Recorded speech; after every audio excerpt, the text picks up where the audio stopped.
Halo Sobat Kompas.com, selamat datang di program Generasi Cuan. Nah, hari ini kita kayaknya bukan di studio Kompas nih biasanya ya. Kira-kira ini kita lagi di mana nih Ken? Aku pakai baju hijau-hijau kayaknya buat portofolionya agar hijau. Jadi kita lagi ada di toko kripto. Iya, biar ngobrolnya lebih enak Iya, nih. Di betul. sini di studio Toko Kripto udah datang juga Mas Aditya Raflin selaku VP Halo, Marketing Mbak. Toko Kripto. Halo Mas. Halo, apa halo, kabar? halo. Baik. Apa kabar semuanya juga nih? Baik. Selamat datang Mas di Generasi Cuan. Thank you. Mas, kita kan mau bahas soal investasi masa depan nih ya. Kan kalau investasi yang pada umumnya yang sudah dilakukan banyak anak muda juga ada saham, kan emas dan lain-lain. Nah, kalau kripto, terus ada NFT, ada metaverse, ini kan istilah kata baru ya untuk Yap, anak betul. muda, bahkan juga buat yang kalangan yang sudah dewasa lah.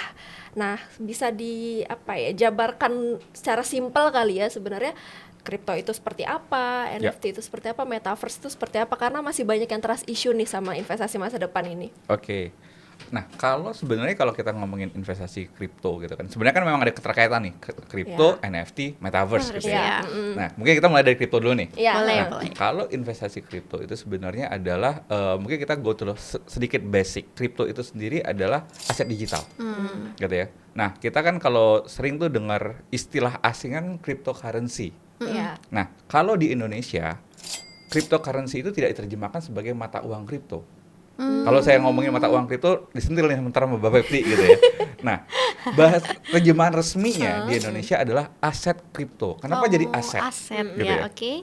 Bukan mata uang kripto, karena sekarang juga masih banyak orang mention kripto itu sebagai mata uang kripto gitu ya. Padahal kalau di Indonesia adalah aset kripto itu karena memang sesuai regulasi peraturan di Indonesia yang menyatakan bahwa kripto itu adalah sebagai aset komoditas. Jadi kripto itu sama seperti minyak goreng, sama dengan emas dan lain-lain yang di bawah pengawasan Bapak Pepti. Iya. Jadi kenapa? Karena itulah cryptocurrency itu penerjemahan secara resminya di Indonesia adalah aset kripto. Nah, aset kripto itu sebenarnya adalah aset digital yang yang terenkripsi secara kriptografi. Jadi teknologi itu kriptografi yang berjalan di dalam rantai yang berada di dalam blok-blok. Makanya itu disebut blockchain gitu ya. Nah, jadi kriptonya itu sendiri berdasarkan dari kriptografinya itu yang running di dalam blockchain. Nah, itu secara sederhana pengertian aset kripto itu sendiri. Nah, kalau kita berbicara tentang investasi aset kripto ya biasanya orang adalah melakukan transaksi jual beli atau kalau mungkin orang lebih paham kalau orang awam mungkin nabung kripto misalnya gitu ya, di mana mereka hanya membeli dan menjualnya nanti ketika mereka sudah merasa saatnya menjual. Hal itu juga sejalan sebenarnya dengan investasi konvensional lainnya seperti saham juga bisa di trading kan, tapi juga bisa nabung saham juga. Sebenarnya kripto agak mirip dengan konsepnya seperti saham gitu ya. Dimana kalau orang mau bertransaksi kripto itu adalah buy low sell high. Untuk saat ini di Indonesia kita baru bisa, karena memang baru yang teregulasi adalah spot trading.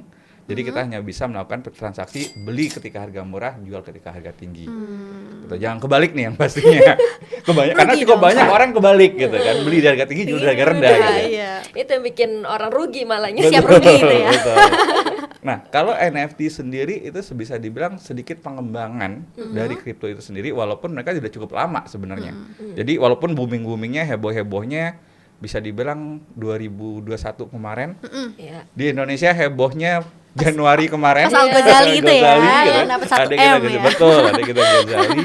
Walaupun sebenarnya itu sudah cukup lama sebenarnya.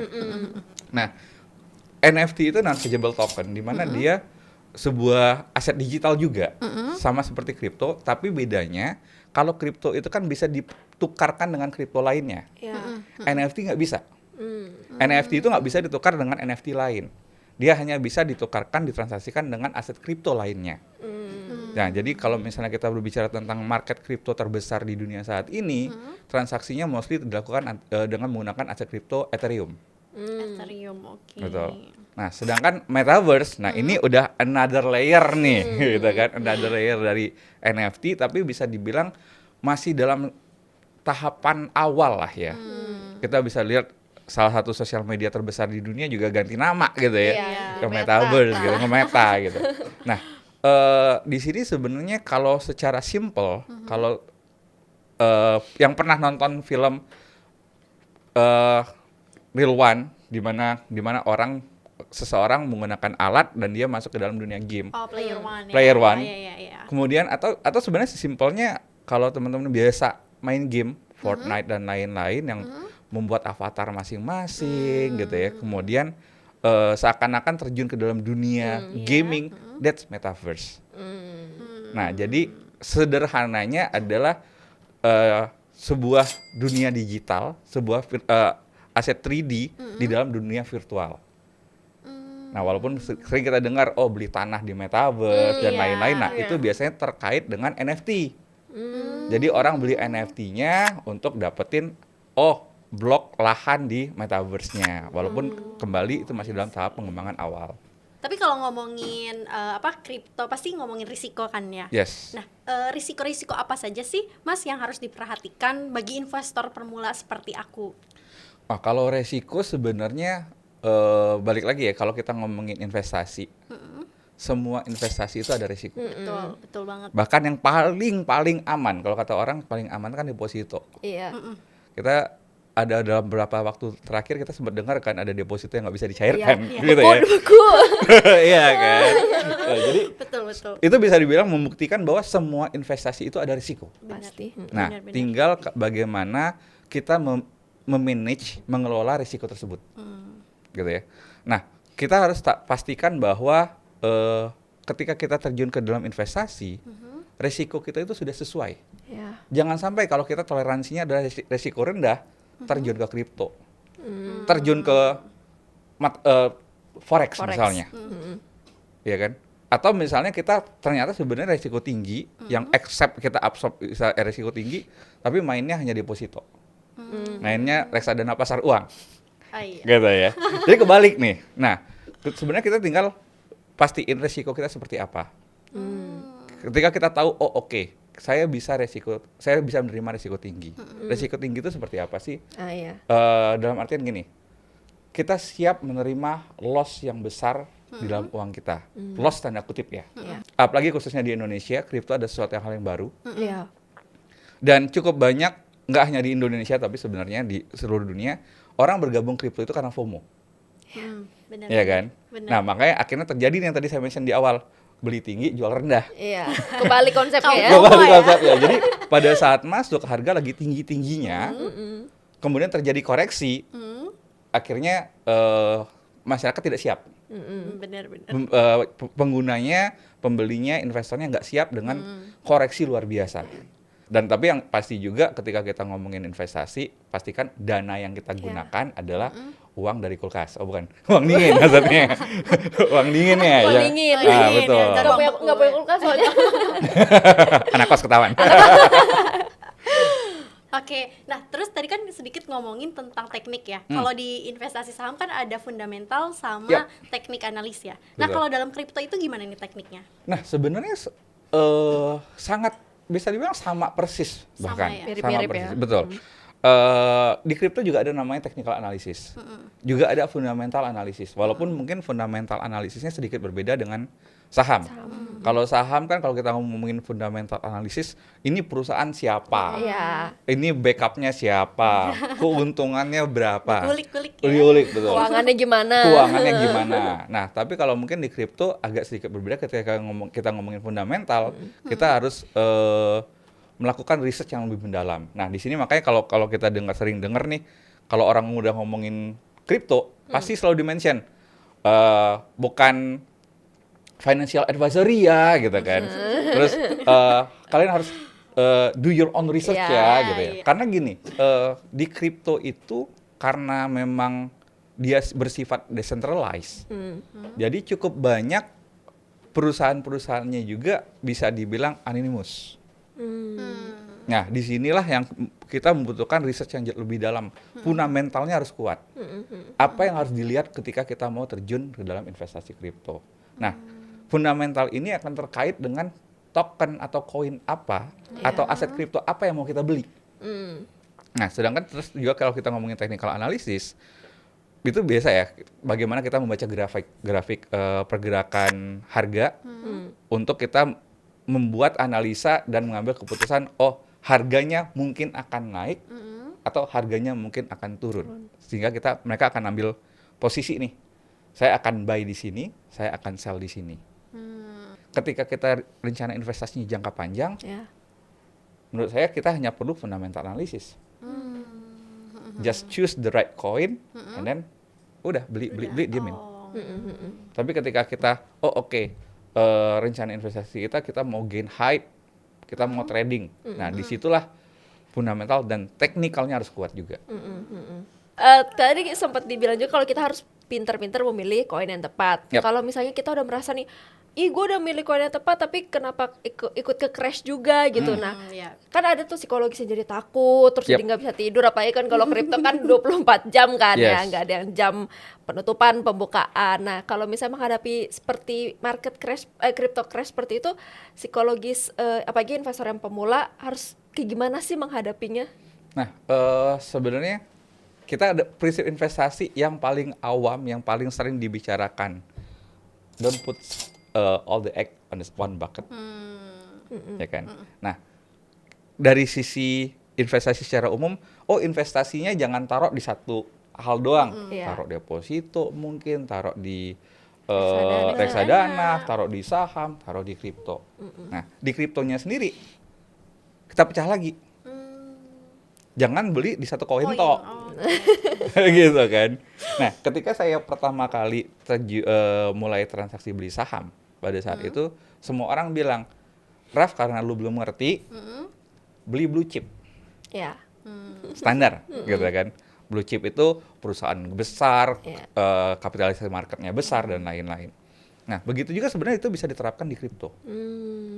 Blue chipnya kripto itu apa sih? Token-token yang udah lama. Paling simple, Bitcoin, Ethereum. Yang memang sudah eksis sekian lama dan harganya pun udah terbukti cukup kuat dalam menahan resisten. Bicara tentang mentality trader, gitu kan? Bagaimana orang watak manusia normal pasti greedy, iya kan? Nah, kita juga harus memitigasi nih, kita juga harus memanage emosional kita untuk udah cukup take profit, gitu. Jangan sampai more. Tadi 24 jam kan kita kripto itu 24/7 gitu ya. Pas bangun, pas mau tidur, udah gain mungkin udah 400%. Bawa tidur. Bangun pagi-pagi jadi minus 10 gitu kan. Yang ada langsung jual ya. Tadinya seharusnya udah untung, malah jadinya rugi. Banyak statement juga yang bilang kayak, belum berani deh gue investasi di kripto, barangnya nggak bisa dipegang gitu.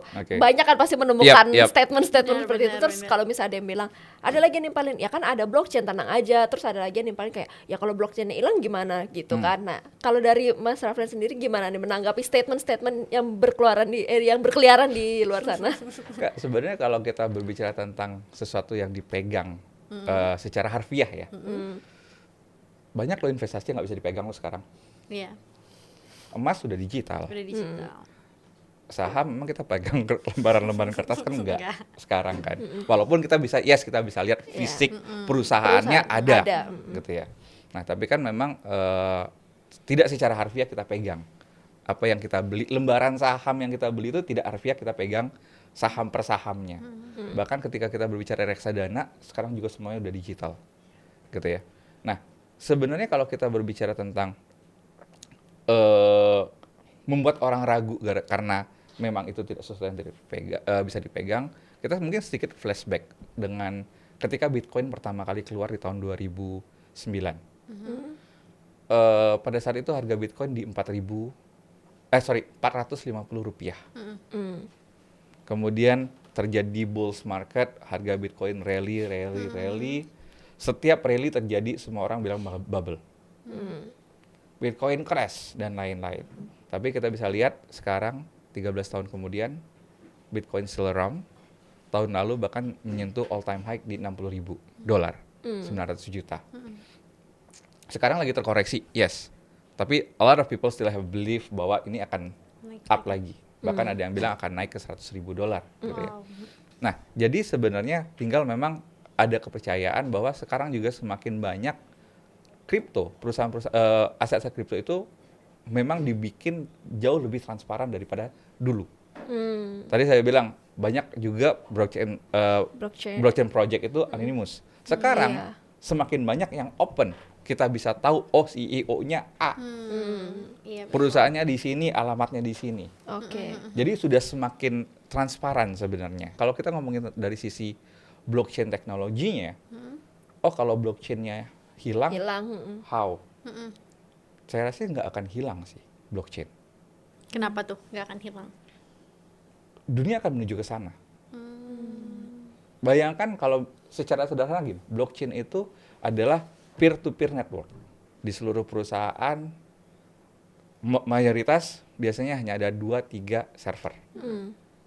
Nah, tapi di blockchain, servernya ini bisa ratusan ribu. Kenapa? Karena dia bersifat peer-to-peer, di mana orang-orang, individu-individu, dengan sukarela menjadi servernya. Nah, jadi kalau pernah dengar istilah miners, mining Bitcoin, Iya, tahu, nambang. nambang, itu adalah server Bitcoin. Di mana orang-orang menempatkan komputer mereka menjadi server Bitcoin dan mendapatkan reward dari transaksi mereka di dalam chain crypto sistem mereka. Oh, saya baru tahu ternyata konsep nambang tuh seperti itu ya. Betul. Kita menyediakan server. Saya kira beneran nyari gitu. Bukan, jadi Beneran nambang. nah, jadi kita memang Keren, ya. menjadikan komputer kita server. Nah, sehingga karena bersifat peer to peer, bersifat decentralized. Bayangkan ketika Bitcoin itu, kalau tidak salah Bitcoin itu ada sekitar 1 juta server yang terkoneksi. Oke. Berarti untuk orang menghack network blockchain-nya Bitcoin, they need to hack ke 1 juta server. Ya, almost impossible ya. Almost impossible, gitu kan? Ya, satu server ke hack, yang lain kan tetap masih backup. 10 masih ada yang lain, gitu kan? Berarti kan dia harus nge-hack ke seluruh server di saat yang bersamaan untuk make it down. Nah, dan ketika sifat blockchain itu sendiri dia bersifat kekal dalam artian gini, ketika dia sudah dicatat itu tidak bisa dirubah lagi. Dia di-adjust bisa, tapi kita akan bisa lihat historinya. Iya. Gitu. Nah, bayangkan kasus real case di Indonesia misalnya, KTP. Iya. Bayangkan kalau KTP di Indonesia sudah di-backup oleh blockchain teknologi, seluruh data kita sudah terdata di sana, sehingga tidak akan ada lagi itu namanya KTP ganda, Bocoran dan data. kebocoran data dan lain-lain. Atau misalnya paling simpel, kemarin kita sempat dengar-dengar masalah pertanahan. Sangat sering sertifikat tanah ganda. Iya, betul. Nah, ketika itu misalnya kita terapkan dalam blockchain, ya ini saya punya, ya itu punya saya, nggak akan bisa dirubah. Kalaupun misalnya diklaim orang lain, kita akan bisa lihat, kita akan track ke blockchain-nya siapa Historinya. pemilik yang sah. Nah, konsep ini sudah dibantu dengan adanya kehadiran NFT. Oh. Dulu ketika kita ngomongin sertifikat tanah, waktu itu sempat ada diskusi sebenarnya dengan Chief RA, Keminfo yang lama.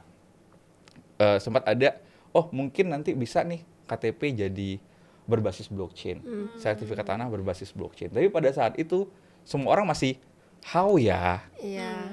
Iya, iya. Gitu. Tapi ketika NFT hadir, Bisa ya. Baru. this is real. Benar-benar. Ini bisa menjadi sebuah hal yang nyata yang bisa kita terapkan. Bahkan lagu pun, salah satu artis Indonesia sudah menerapkan NFT, lagunya diterapkan di NFT, dan profit sharing, community base. Jadi itu suatu movement. Jadi, dan kalau kita berbicara tentang blockchain akan mati, menurut saya, this is just new beginning. Oke, kita tahan dulu nih, kita akan ngobrol lagi nih mengenai kripto dan juga investasi masa depan lainnya. Tapi di video part 2 Generasi Cuan, tetap tonton terus di YouTube channel Kompas.com.